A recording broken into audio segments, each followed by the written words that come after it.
Hey, it's me, Mr. Barbell Game Developer Guy. This time coming to you with a sound upgrade through the use of an actual microphone that's not in the phone itself. In this video, I want to talk about the importance of trusting your gut and trusting your own vision of the game. And I will present you a couple of examples why that matters and when to recognize that the things that people might be suggesting might not be a good idea, and the things that people might be suggesting might be a non-issue or like something that doesn't make any sense.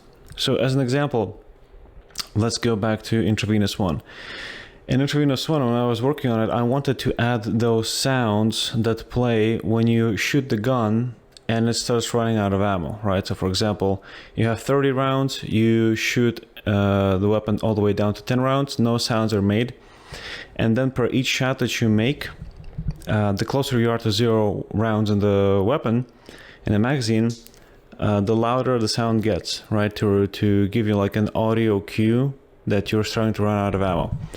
And the person who was in charge of making the sounds assets for the game, he said, oh, you shouldn't add that because I don't like it, and because people that play games also don't like it. And to me, that didn't make any sense. But I thought, okay, well, if he's saying that, he must know what he's talking about, since, he works with sound. Lo and behold, actually nobody gives a shit about the presence of low ammo sounds, and that particular feature not being included in the game made gunplay worse, because the player now has to count his shots or to occasionally look in the bottom left corner of the screen to check what the ammo is at. And keep in mind, I made the decision to not add that to the game while my instincts and my gut was telling me that not adding it doesn't make any sense, and it would, and that adding it would not have made the game worse.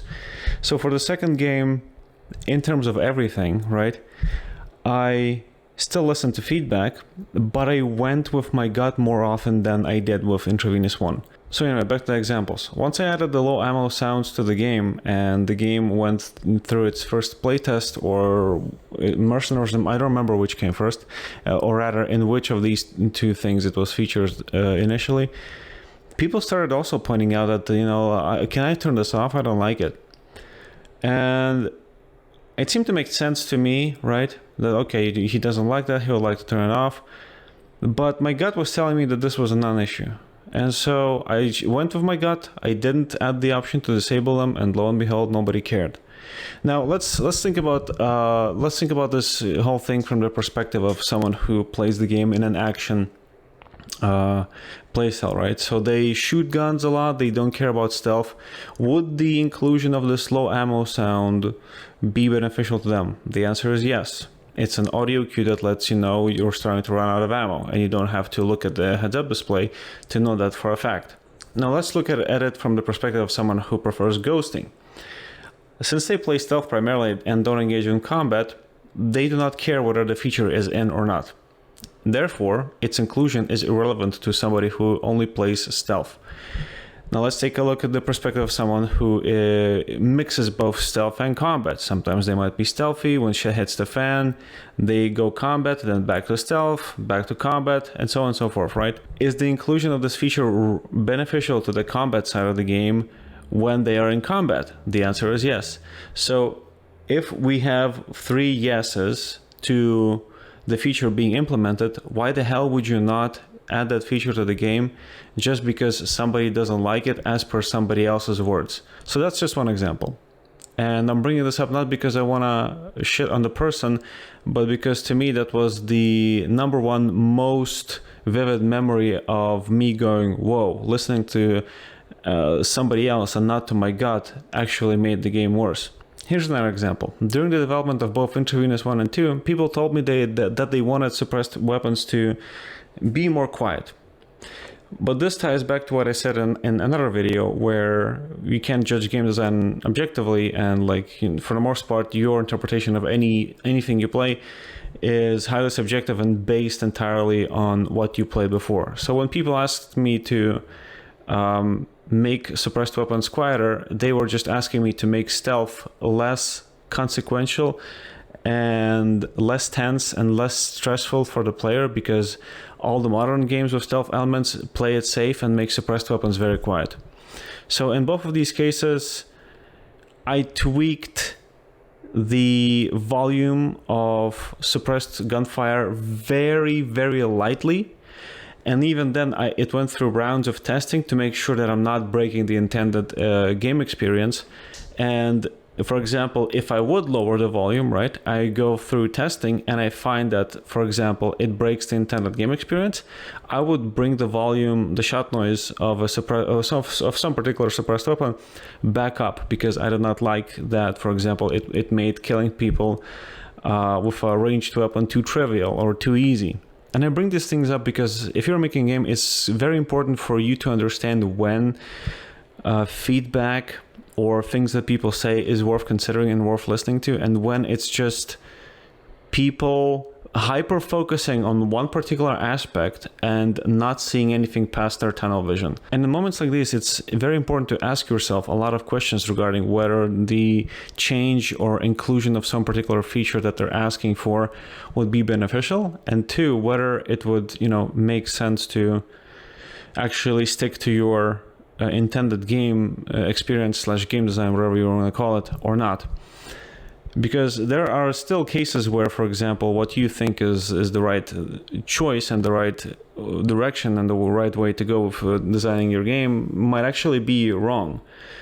However, it all depends on experience, but you'll find that as you play games, as you mod them, and as you eventually move on to making games, you'll find that if you have done all of these three things for enough time, then you will be able to very easily gauge what actually needs changing and what doesn't. And it primarily needs to be driven by what you want from a game. So for example, if you go from not playing games to making a game, I can't imagine most people doing a good job, because you have no perspective on what games work, on how games work and what they are like and what people like and what you like versus what you don't like. If you, for example, don't make mods, that can be supplemented by just making these little like prototype game projects, right? But making mods for existing games, in my experience, has been an incredible way of quickly testing various gameplay mechanics, seeing whether they work, seeing how they work, and seeing what other features they might work with. And lastly, game development ultimately is a reflection of whether you actually know what you want from a game and whether you actually know what makes a game fun to play. So ultimately, you can have a good game developer if the developer himself does not play a lot of games. So my advice is to trust your gut more often, but be critical about your own decisions in the game design process, because there are still things that you think you could get right, but actually you got them completely wrong, and somebody else online might have been right the whole time and their feedback was invaluable and you just dismissed it because, I don't know, you thought you knew better. So that's it for this video. Intravenous 2 has been released on August 15th. If you are interested in the games I make, go check them out, buy them on Steam, because that's the only way to really, support game development that I'm doing. Since I don't accept Patreon donations, I don't accept donations in general. I think that's, I don't like it. I don't like the idea of being given money for doing nothing. So if you like what I do, even if you don't like the games that I play, the games that I make, just go buy them. It's the easiest way you can support me. And who knows, maybe you buy a game, you give me like $20, of which I get like, I don't know, 7 per sale because of taxes and shit. And in exchange, you'll actually get a game copy or something, and maybe you'll like it. So it's not like a Patreon where you give me money monthly and you get nothing in return, just a bunch of blog posts and pretentious fart huffing or something. I don't know. I'm not a Patreon guy, so whatever. Anyway, that's it for this video. Thanks for watching. Hopefully this has been helpful. Bye-bye.